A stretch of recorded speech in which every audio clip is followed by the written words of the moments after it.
Pretty spiritual. In today's episode, we're talking about how to maintain your spiritual practice whilst travelling instead of feeling like you need to take a break from it.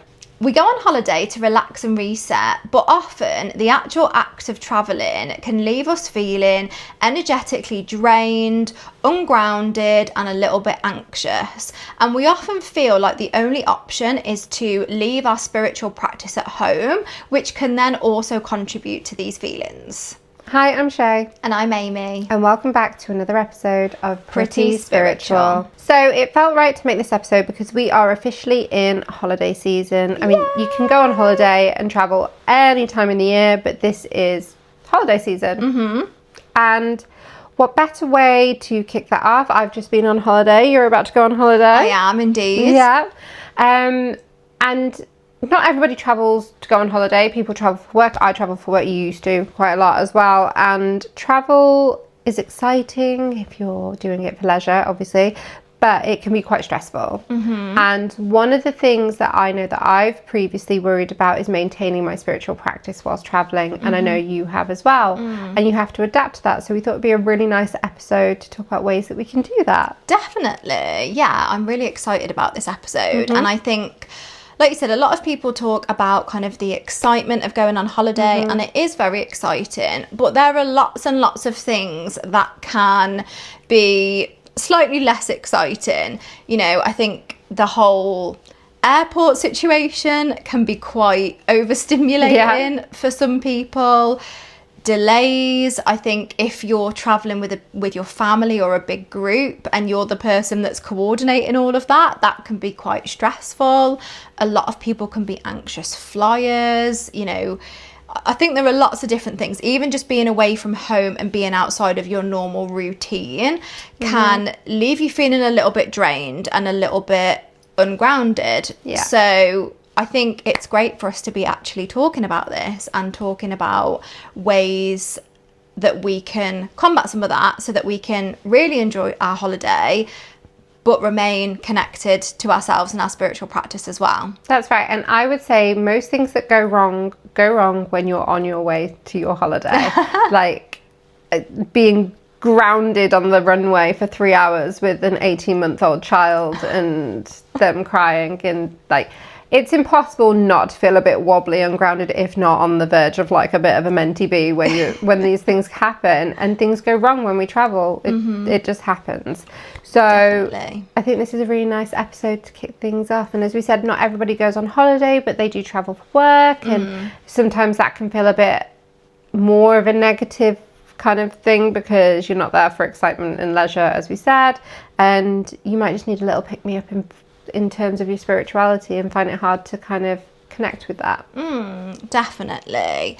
So what things can people do to remain connected to their spiritual practice while they are away from home? So my first thing, and it's whenever I travel, whether it's through an airport, whether it's in the UK, anywhere really, is something that I call a travel altar. So literally a pocket-sized altar to take with me.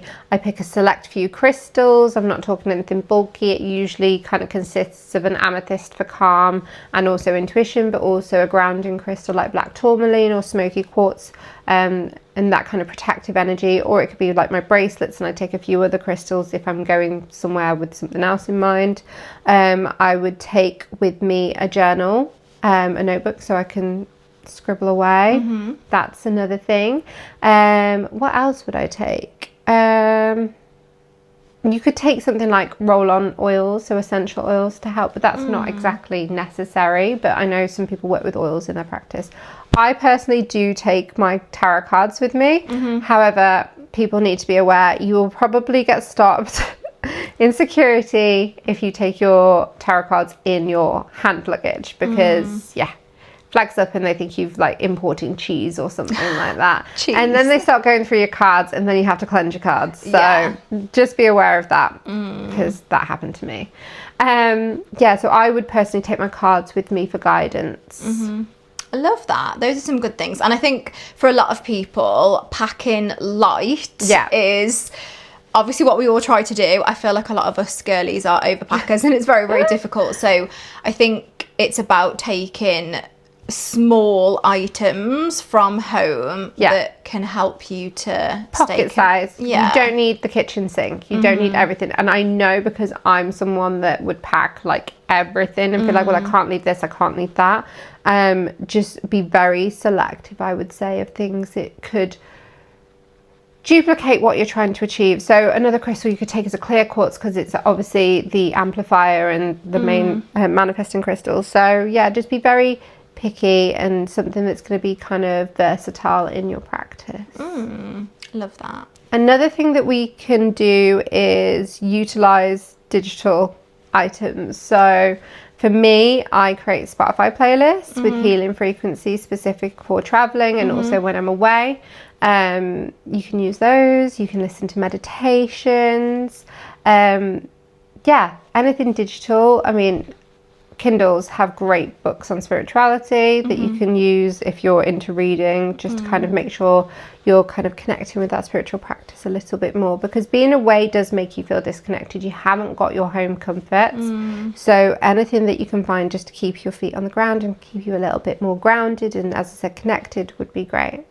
Yeah, I love that. Again, it's just taking things that are easy to transport that keep you connected. Exactly. So we talked about when traveling, places like airports, trains, things like that can get very, very busy. People can become very overwhelmed. Things might be going a little bit wrong and you suddenly don't feel as grounded as you were when you left the house. So we also talked about people becoming very anxious when they're flying or traveling. So what are ways that people can kind of connect in with spirituality and try stay a little bit more grounded when traveling? Yeah, so I think the first thing is to take a breather if you're able to. So I know when you're in a very busy airport or things aren't going right, it can feel very, very overwhelming. But I think if you can just create some inner calm by taking a few breaths, that's really, really helpful. I think if you're somebody who is anxious at flying, which I do travel a lot, but I am an anxious flyer. Something that really helps is to have music, have a playlist, whether it's just calming music or healing frequencies, something that creates that sense of inner calm. Yeah. I love the over-the-ear headphones because they block out all of the noise, and I would just be listening to that and kind of creating your own inner zone, almost really going inwards and trying to block out kind of what's going on around you, which can be difficult. But things like having an eye mask on, having headphones on, honestly, who cares how you look? It's just about really creating your own inner zone and being able to connect with your breath, and even doing some mantras. Like if you're really anxious on a flight, you can be in your head going through mantras of like, I am connected, I am safe, I am protected, just anything that resonates to you that you know that you will help you to kind of feel a little bit more connected. I think especially when you're flying, that can really really help. I think when you're on holiday as well, especially if you're on a group holiday or you're with family, it's really amazing to obviously be spending time and creating new memories with the people that you love. But that in itself can be quite overwhelming. It can get a bit much. Especially if you're used to, if you're going away with a big group of people, then that can cause some disruption to your schedule, especially if you're away with like friends or family who you don't normally live with. So I think it's really important to try and maintain a routine that feels good for you. So even if you feel like in a morning you need to go and take a quick 10-minute walk by yourself or a 10-minute swim if you're near a pool, just creating pockets of like small moments that are for you will really help with feeling grounded. And I think a lot of the time on holiday you can feel like it's a whirlwind.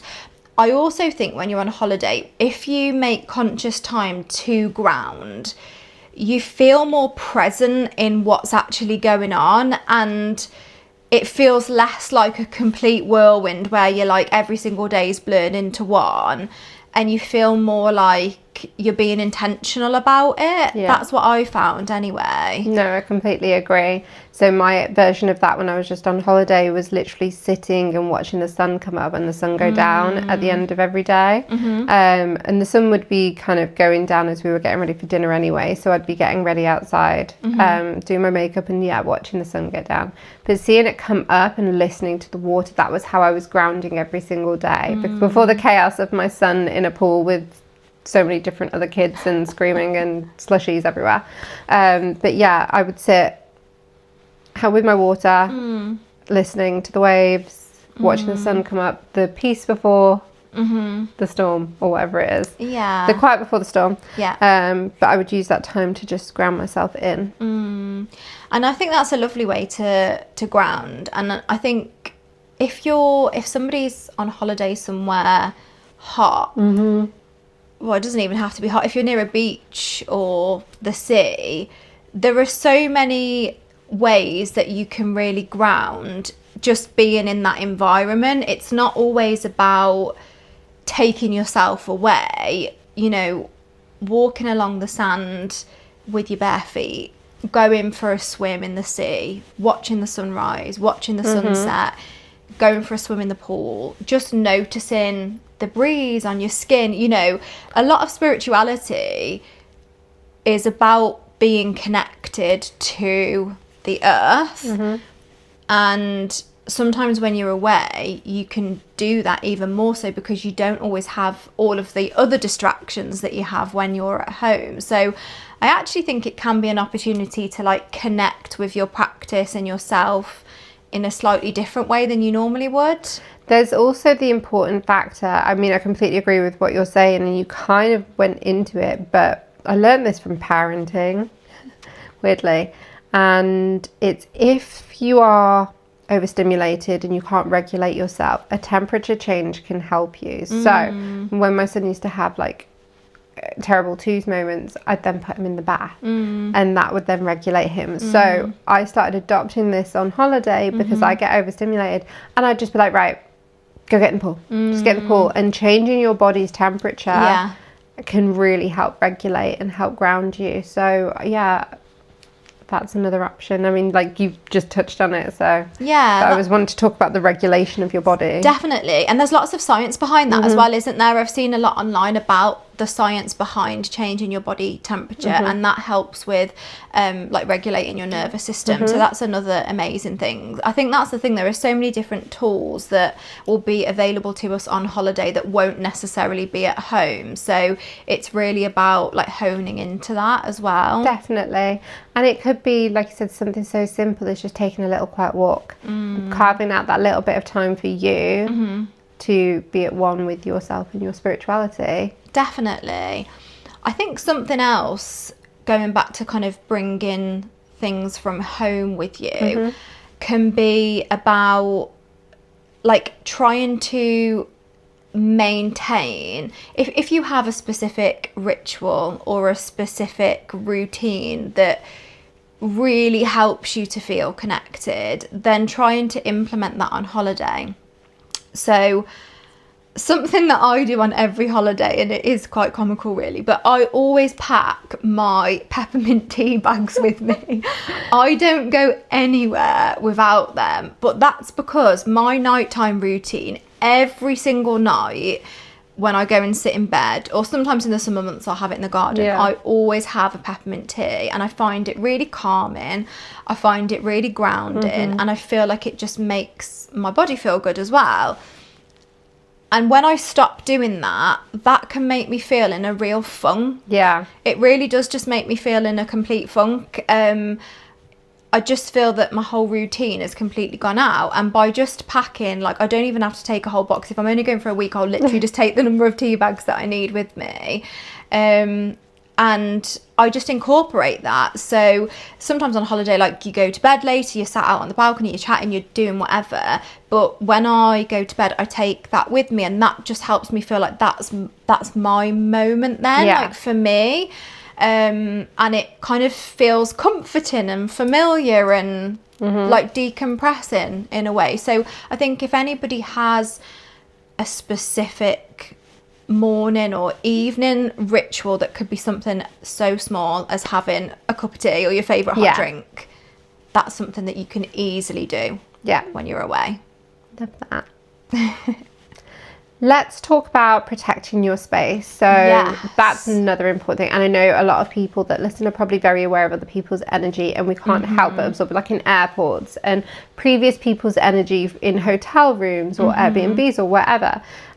So obviously not all of us are going to be carrying cleansing tools with us and start cleansing, but and setting fire to things and whatnot. Although but a simple way that you can do this is, as soon as you're getting to your accommodation, is opening the windows, airing the place out. You can also cleanse energy by clapping. So I know we spoke about ways to cleanse energy before, and kind of having the intention of clearing the energy is strong enough to do that. So I know a lot of people probably would worry about previous people's energies around them. When you're in the airport, naturally you are going to absorb other people's energy because of the stress. Say if things are going wrong, there's delays. We all know that people are seeing delays in airports and trains right now. What I would do personally is I wear grounding crystals when I'm in the airport. So I'll always have like obsidian on my wrist, or like you've got your tourmaline necklace, things like that. But also mantras. Yes. As you've mentioned already. Definitely. I think, it's really about just protecting yourself in the best way that you can.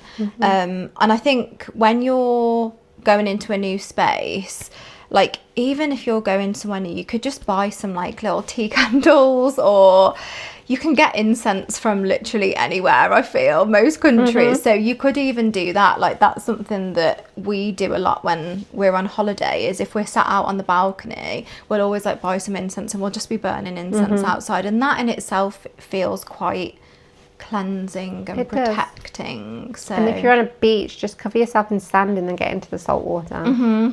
That's very cleansing. That does sound like a nightmare to me, covering myself in sand. I mean, now the water part, yes. Now I've thought about it, I hate sand on my feet, but no. I think it's just really important to remind listeners not to feel guilty if your practice shifts slightly when you are traveling, whether it be holiday, work, whatever. It's okay, and as long as you feel that you're honouring your practice in some sort of way, no matter how small it is. I mean, we've spoke before about the pressure of missing like a moon ritual, and when I was just on holiday there was a full moon, and I was like, oh, okay, I haven't prepared for this. But my version of that was literally watching the moon. And to be honest, I actually thought back, because I saw the moon before it was a full moon when we were traveling to the airport. It was like 2 a.m. and it was over Birmingham, and I wish I got a picture, but I was driving. It was the biggest moon I've ever seen on the Birmingham city skyline, and it looked amazing, and I was so appreciative of it, and I was thinking, oh gosh, it's going to be a full moon soon. And when I was on holiday when the full moon was happening, I was like, I've already shown my appreciation to the moon and how beautiful it is. So just sit here and be it with it. I am on holiday. I am releasing all negative energy. And that was my ritual. I was just literally talking to myself about the full moon, and that was enough. So I think people need to realise, if you're at home and you would usually do like a 30-minute full card pull and you'd set fire to things and you'd do a full releasing ceremony, but that's not necessarily doable away, that's okay, and just don't feel pressured to do all of that. I completely agree. I think a lot of our spiritual practice should really be guided by our intuition and what we feel like we need at that time. And I think it's exactly the same when you're on holiday. If you feel like you need a complete break from your spiritual practice, that is fine. But if you feel like you need time to ground, to reset, to connect, just giving yourself the space to do that, and just really be guided by what it is that you feel you need when you're away, and you just won't go wrong. No, Completely agree. We would love to hear about all of your travel tips for maintaining your spirituality, whether they're little mini rituals that you do or what items you take along with you. So please leave a comment and let us know. Definitely. And if you are going to be travelling soon, then we hope you have the most amazing holiday. Thank you so much for joining us on another episode of Pretty Spiritual. If you've enjoyed hanging out with us, then don't forget to like, subscribe and follow along on our platforms to be the first to receive any updates. We hope to see you next Tuesday, the 4th of August, for another episode of Pretty Spiritual. Pretty spiritual.